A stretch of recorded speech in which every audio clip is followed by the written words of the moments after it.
Alright, so I figured I should have given you some detail here. Alright, once we got the pulley off, special tool here, all we got to do is take that ring off, the two clamshells come off, and put them back together, and then the press comes out.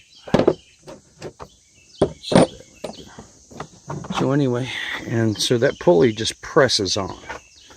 Okay, when it comes time to put it back on, the shaft is threaded. Okay, it's threaded for like a bolt. And all we'll do is we'll position the pulley back on the shaft, thread that bolt in there and spin it down. And we'll show you all that.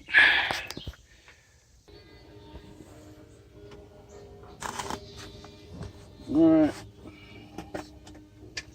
been playing with angles here. You can see that.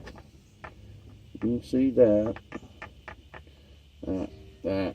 Okay, so make a little adjustment there. Y'all can see that. Okay. So anyway, there's 1, 2, 3 bolts that hold this pump to this big old aluminum bracket. We're going to go ahead and pull those out.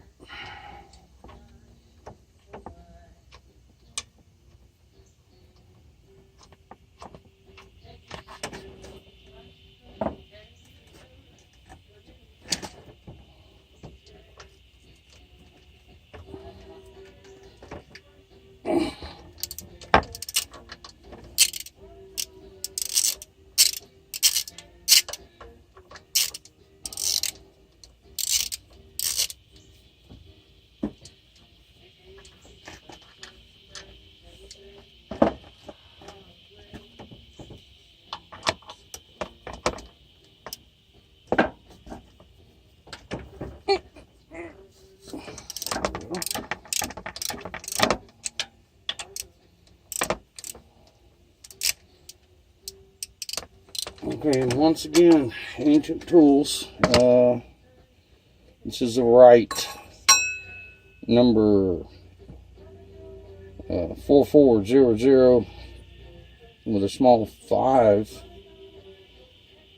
In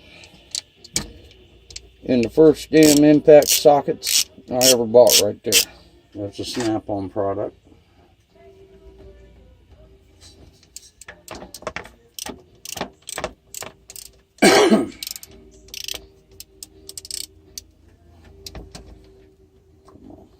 Go.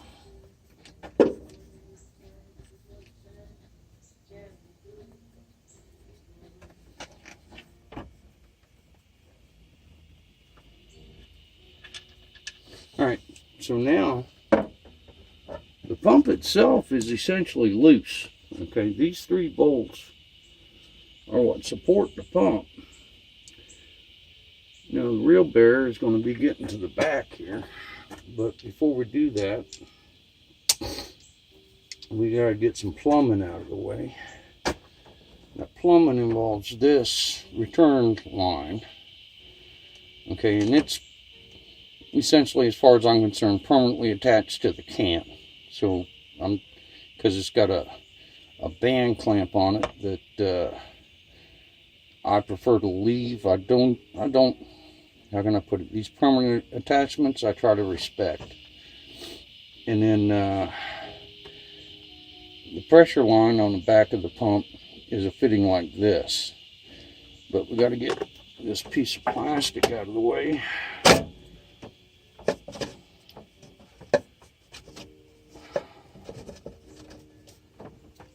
Okay, and we're going to go ahead and clean around this fitting a little bit. And I'm going to cover the lens. I don't want any of this brake clean getting on my camera. Hold on just a second. See, I got a can of brake clean. I'm just spraying this off.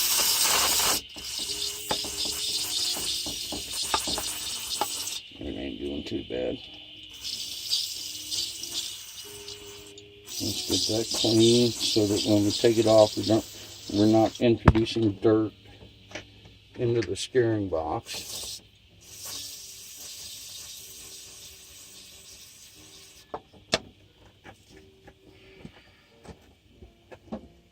And I do kind of work in austere circumstances. I don't own a proper compressor, and simply that's because I don't own the property I live on and there's not enough room here. And also, compressors make a lot of noise, and I don't like, how can I put it, I spend too much time in noisy environments, and when I'm by myself, the less noise I can make, the better. Okay, so let's see.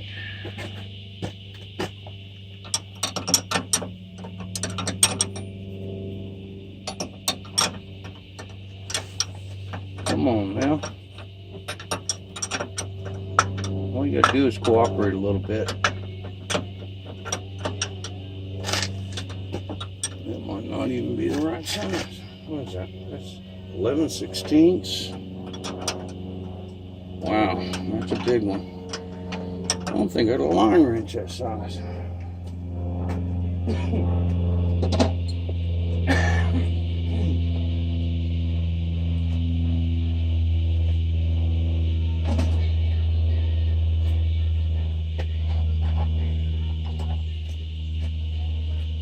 That's a real shame too. I like to use the line wrench on this type of stuff.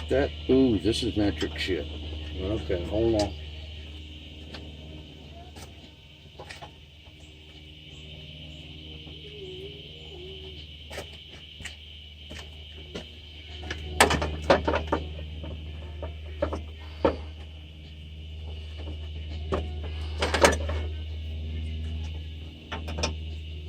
Oh, really? Wow, this sucks. Only own one 1/18 wrench. It's going to be an 18 millimeter. There it is. Fits perfectly. And this is a cheap Chinese piece of garbage. Well, okay. Yes. It's also damn near, well, it's a great neck.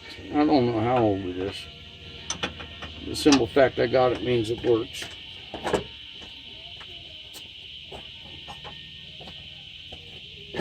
Sometimes Chinese are not if it works. So let's see what happens here. There we go. Okay. Oop, you're gonna need a drain pan here.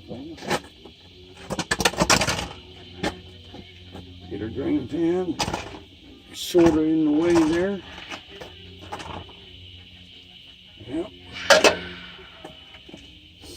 Once we get this unplugged, we're going to have to figure out some way to cover this up and keep dirt from falling in.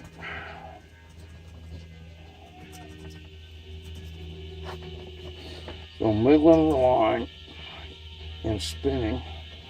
Here we go. Yeah. Right into our drain pan. Very good. All right. Let that sit and drain for a little while. While we're doing that, we'll work on these other nuts over here. Okay, so let's